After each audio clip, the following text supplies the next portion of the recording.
Assalamualaikum warahmatullahi wabarakatuh.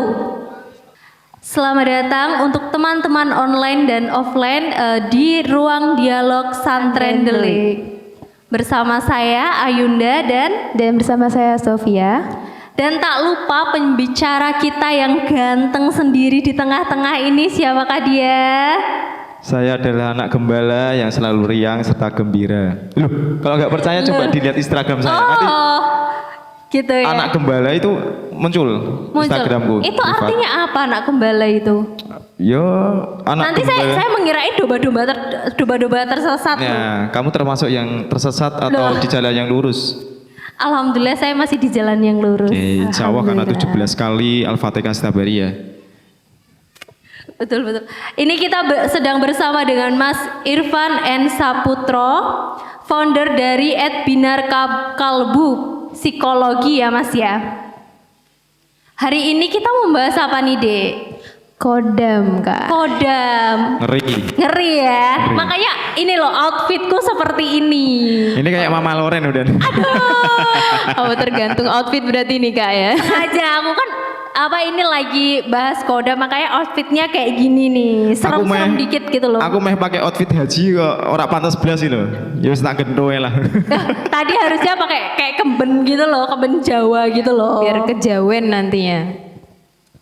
Oke, hari ini kita kan membahas kodam ya Mas.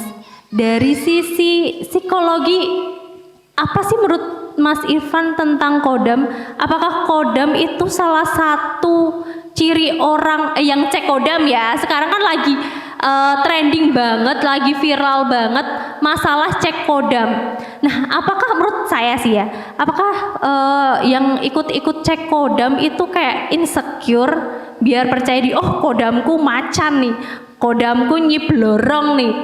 Apakah kayak gitu atau gimana nih Mas? Enggak, gini, kita samakan frekuensi dulu ya. Jadi kodam itu kan artinya apa? Pembantu ya? Iya, pembantu. Di mana sebenarnya keyakinan kita di ajaran Islam itu kan sebenarnya Tuhan itu menciptakan manusia beserta dengan penjaganya atau pembantunya, yaitu ya malaikat kanan, kiri, mungkin akhir, depan, belakang, ada Jibril atau segala macam. Nah, terus yang jadi masalah kan gini, akhir-akhir ini tuh kan lagi viral, lagi rame di TikTok ya Mbak Sofia. Tentang cek kodam, janjian iki dong apa tuh? Cek kodam iki? Menurutku insecure, misal ki ya rak de pacar. Cek kodamku mugo-mugo nyiloro kidul. Kan cuantik ya nyiloro kidul ya. Tapi bisa jadi karena dia mager. Dia nggak ada kegiatan, akhirnya dia melakukan itu. Cuman yang jelas gini, ketika teman-teman di sini ikut cek kodam, monggo. Tapi kembali lagi ya tentang persepsi masing-masing atau penangkapan masing-masing. Seandainya itu sebuah bentuk lelucon, aku yakin itu pecah. Tapi kalau misalkan itu menjadi sebuah keyakinan dan itu akhirnya berdampak potensi kita meredup, kita nggak ngerti diri kita, bahkan sampai kita benar-benar tersugesti tentang kodam itu, pengennya kodamnya nyiloro kidul karena perempuan, ternyata sih metu macan putih lah. Akhirnya kan ada ekspektasi turun tuh, lah mobil dia gak stabil. Nah itu namanya pembodohan ya menurutku. Kan gitu kan ya. Nah ada persepsi Islam bahwa kita ada malaikat si penjaga itu. Kalau misalkan di Jawa kan ada yang namanya sedut papat limo pancer. Mau konteksnya adalah itu darah, terus apa namanya ari-ari atau segala macam bebas. Atau mau pakai konsep malaikat penjaga itu kanan kiri depan belakang monggo silakan. Tapi yang jelas kalau itu membuat kita potensi kita jadi turun, jadi hilang, jadi redup, nah menurutku itu pembodohan. Tapi kalau misalkan memang meh guyon-guyon, meh dinggo seneng-seneng apa iseng-iseng ngirim beef, nggak masalah. Berarti kan anu ya, apa rezeki ya sama yang punya apa namanya akun itu.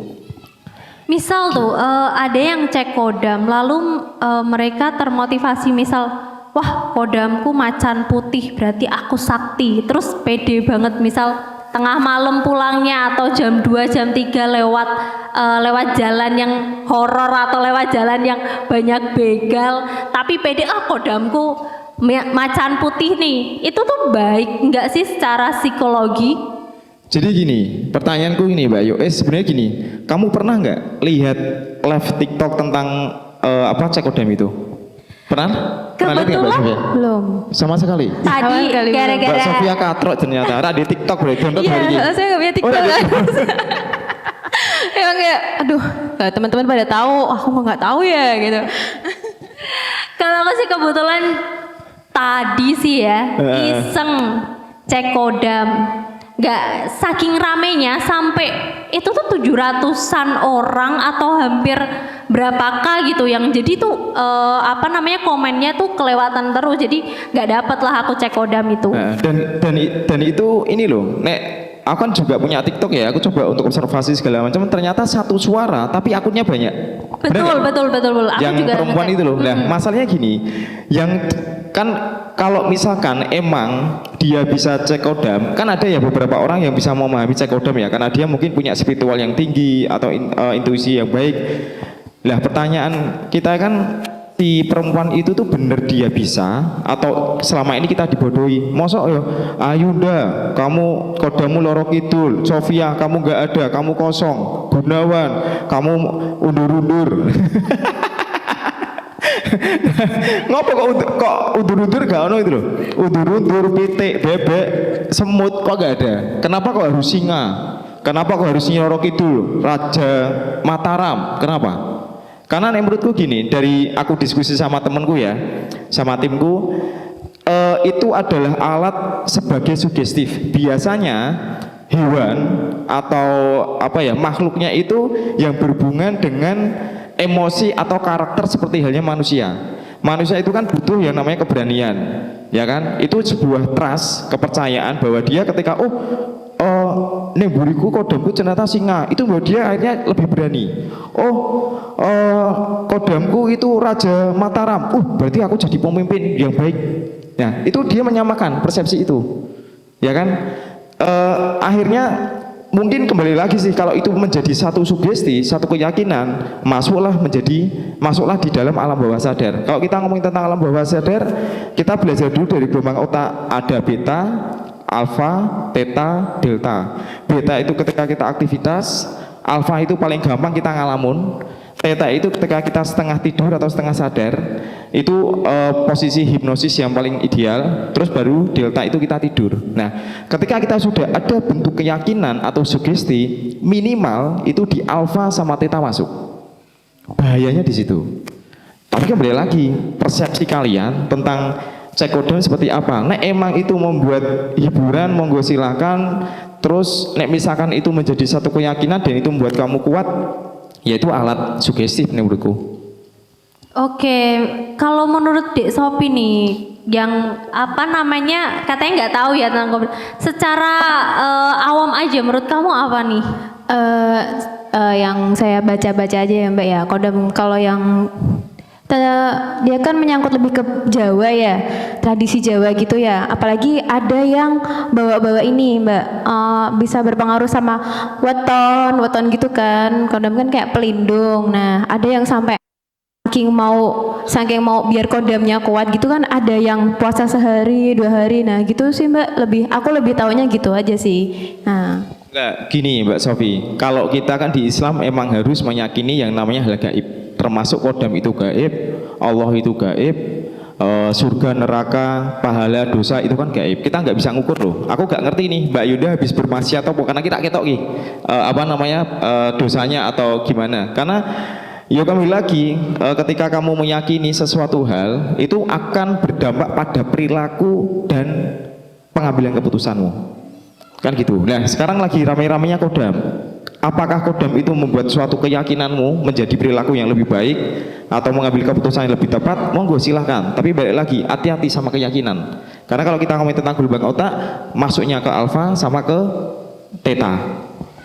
Jadi hal-hal seperti itu yang tentang sugesti berarti ya Mas, itu tuh pasti ada positif dan negatifnya ya. Oke, kalau aku sih lebih percaya weton ya Mas. Kalau menurut psikologi masalah weton terus masalah zodiak, rata-rata kan aku lebih percayanya itu ya, weton sama zodiak. Kodam percaya tapi nggak yang sampai tanya ke cek kodam tuh enggak. Tapi kalau weton tuh kadang iseng-iseng cari. Itu samakah sistemnya kayak kodam, maksudnya sebuah sugesti atau gimana nih?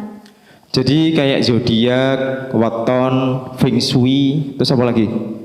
Udah ya, 3 itu ya. Itu kan nek menurutku itu adalah fase di mana ilmu titen. Wong Jawa duwe pasaran.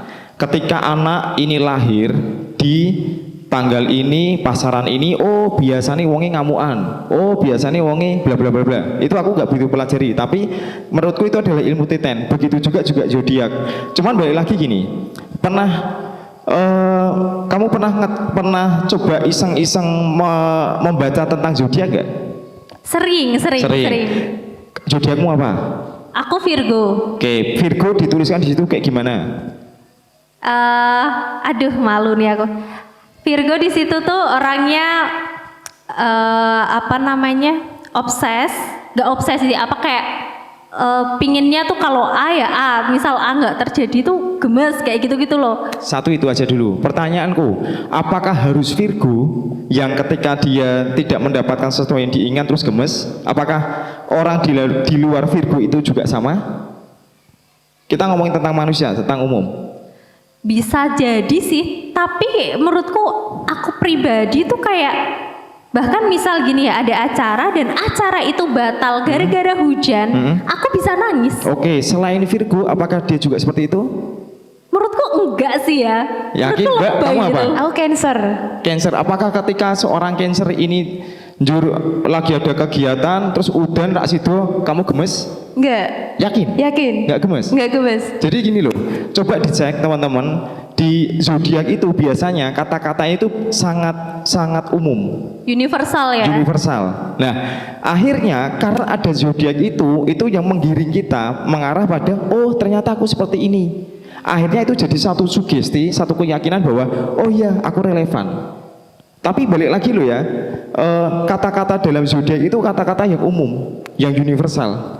Coba dicari. Nah ini Mas, aku sedikit tertarik ya Mas ya di bagian zodiak. Tadi kan Masnya bilang kayak sugesti ya.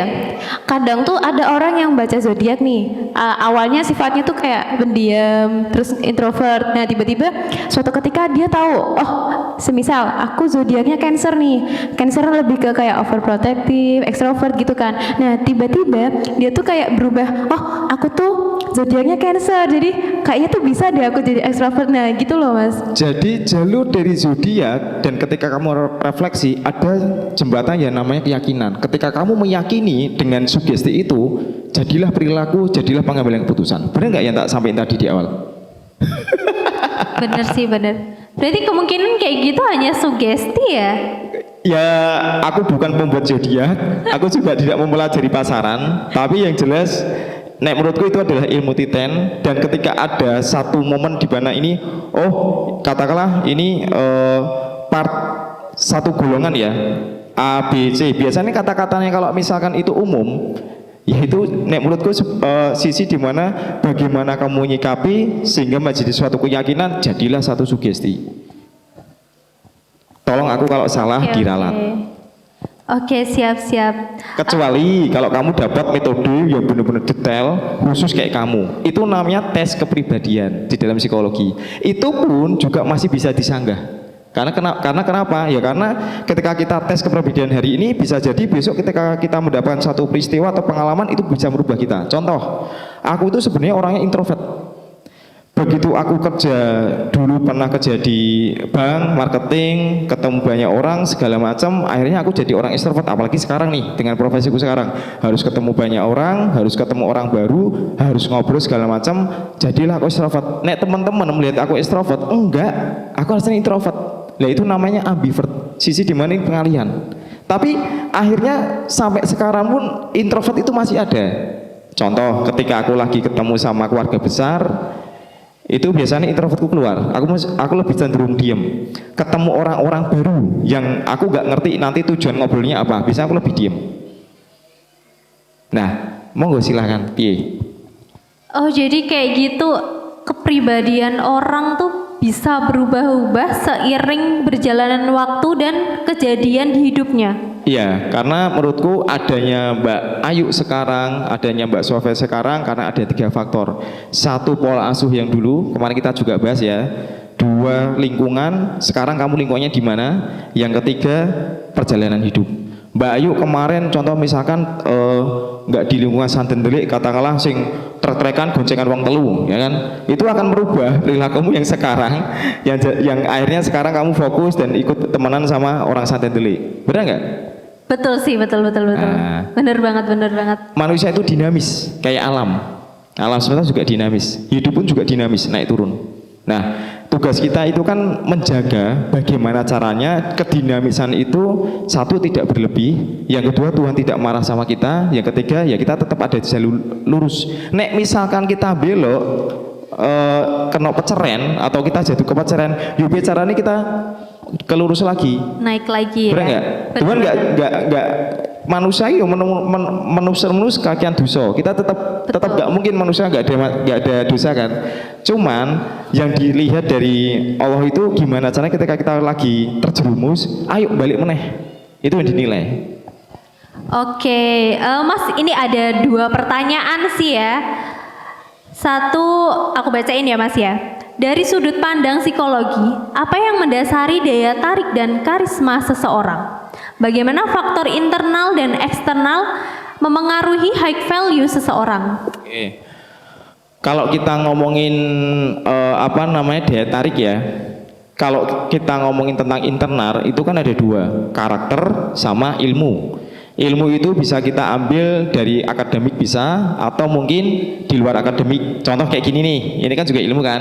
Nah, kalau kita ngomongin tentang karakter, itu kan sisi dimana sebenarnya salah satunya gimana caranya karakter kita bisa diterima oleh orang lain atau lingkungan. Kan gitu. Sebenarnya banyak juga sih, kayak kita ngerti makna hidup kita ngerti tujuan hidup kita, kepribadian kita bagaimana, kita untuk adaptasi seperti apa. Itu sebenarnya banyak banget formatnya. Cuman gini, kalau kita ngomongin tentang value, nilai dari dalam diri kita, sebelum kalian menghargai diri sendiri, mungkin nggak bisa menghargai orang lain. Balik lagi, ini tentang refleksi diri. Makanya ada istilah, ketika orang kok gampang bermasalah dengan orang lain, biasanya dia sedang bermasalah dengan dirinya. Contoh, si A itu kalau lagi di depan rumah ada pickup datang terus nurunin motor, ternyata punya tetangganya. Ketika dia belum bersyukur dengan hasilnya dia atau pendapatan dia, maka dia jadi iri. Benar nggak? Tapi begitu si B, dia nerima penghasilannya dia nerima dengan pekerjaan dan mensyukuri itu. Meh tonggone ngedongke mobil, ngedongke helikopter, ya ora masalah. Karena dia udah nerima apa yang dia dapat. Kan gitu. Oke. Pertanyaan selanjutnya dari Mbak Sofi, silahkan. Baik, apa tips dan strategi yang paling efektif nih Mas untuk meningkatkan high value seseorang, dan bagaimana cara membedakan antara high value yang asli sama yang dibuat-buat? Nah, ini ngomongin tentang makna hidup berarti. Kan banyak ya istilah di dunia sekarang modern itu, ada yang namanya makna hidup, ada yang namanya perjalanan jiwa, ada yang namanya kebermanfaatan. Kalau kita ngomongin makna hidup sebenarnya 2 ya, habuminanasnya gimana, habuminallah gimana, kan gitu. Kalau kita ngomongin habuminallah ya urusanmu dewe-dewe lah, itu privasi kalian. Tapi kalau kita ngomongin habuminanas, itu sisi dimana sebenarnya kenapa sih kita hidup, pasti Tuhan punya tujuan, punya harapan sama kita. Salah satu untuk mencari diri kita siapa seperti itu, kita salah satu aja konsep yang bisa kita ambil. Pernah dengar nggak istilah nama adalah doa? Sering. Oke. Jenengmu sapa? Ayunda. Tok. Ayunda Chandra Nur Aisyah. Artinya apa? Ayunda itu setauku anak perempuan, Chandra itu Bulan. Nur itu cahaya, Aisyah itu apa ya? Istri kok istri. anak anak Rasul ya? Aisyah apa teman-teman coba dicari. Istrinya Rasul yang paling muda. Oke, Iya. nggak artinya apa itu?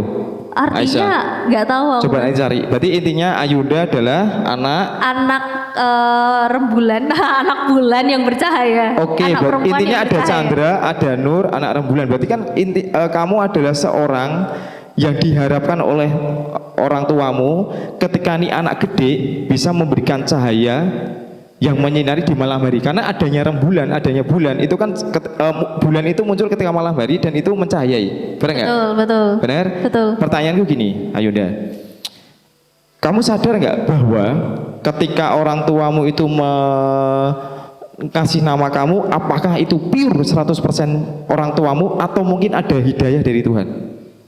Karena kembali lagi, adanya kamu, Tuhan pasti punya harapan. Menurutku sih ada campur tangan dari Allah ya, karena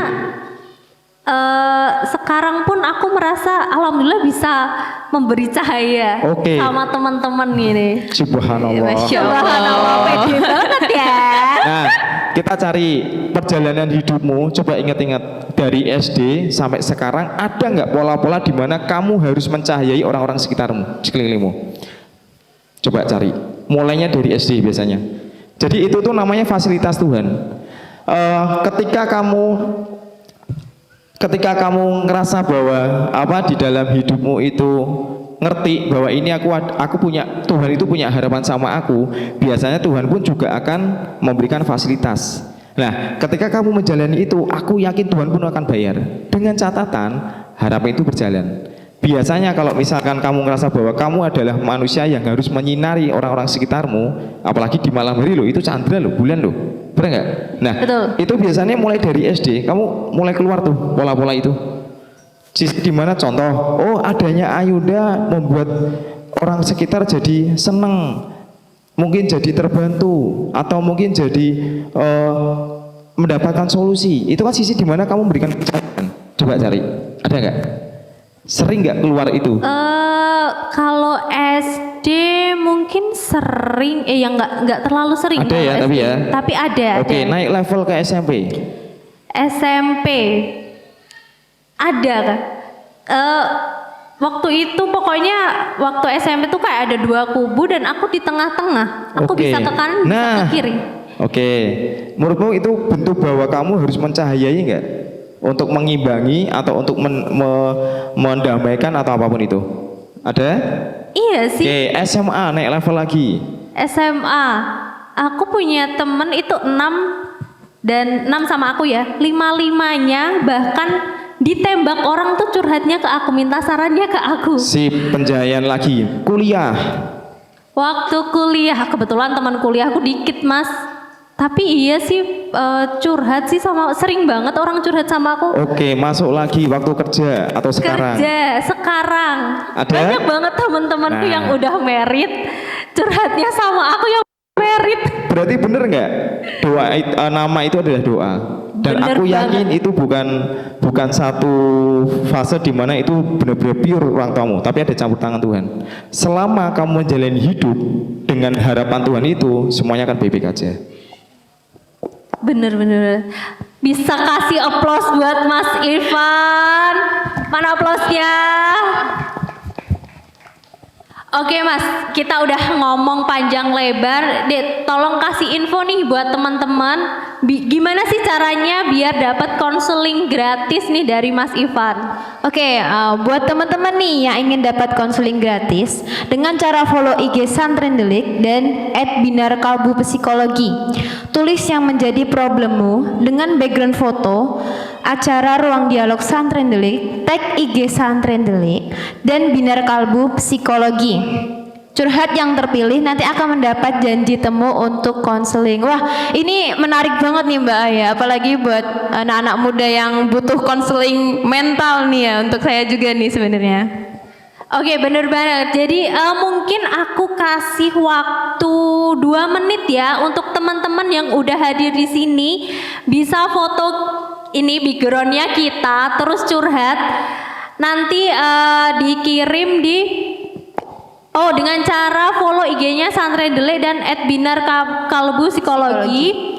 Terus tulis problem kalian dengan background kita. Habis itu ini di upload story atau gimana? Oh, story ini Kak. Dibuat story. Jadi ini aku kasih waktu 2 menit buat teman-teman yang mau konseling gratis sama Mas Ivan. Kalian foto kita, terus tulis curhatan kalian nggak usah detail-detail, secara intinya aja nanti diupload story di tag Santren Delik sama Binar Kalbu Kalbu Psikologi. Waktunya aku mulai dari sekarang. Kalau untuk teman-teman online harus kesini dulu biar dapat curhatan atau konseling gratis dari Mas Ivan ya. Jadi sekarang selama nobat, kalian harus datang lebih awal biar dapat acara kita terbaru ya sebelum nobat, namanya Ruang Dialog Santren Delik. Ayo silahkan yang mau dapat curhatan gratis, 1 menit lagi ya.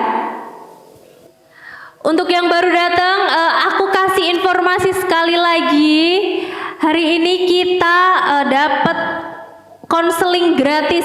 Caranya dengan follow IG Santren Delik dan @Binar Kalbu Psikologi. Kalian foto background kita, terus tulis masalah kalian, intinya aja, diupload di story. Habis itu di tag ya Instagram Santren Delik dan juga @Binar Kalbu Psikologi. Nanti curhatan paling menarik akan dipilih dan dapat konseling gratis dari Mas Ivan. Waktunya sudah habis. Terima kasih untuk teman-teman offline dan online yang sudah menyimak acara kita hari ini, Ruang Dialog Santren Delik. Terima kasih juga untuk Mas Ivan sudah mendampingi kami berdua. Sekian dari kami, bila ada salah-salah kata kami mohon maaf. Wassalamualaikum warahmatullahi wabarakatuh.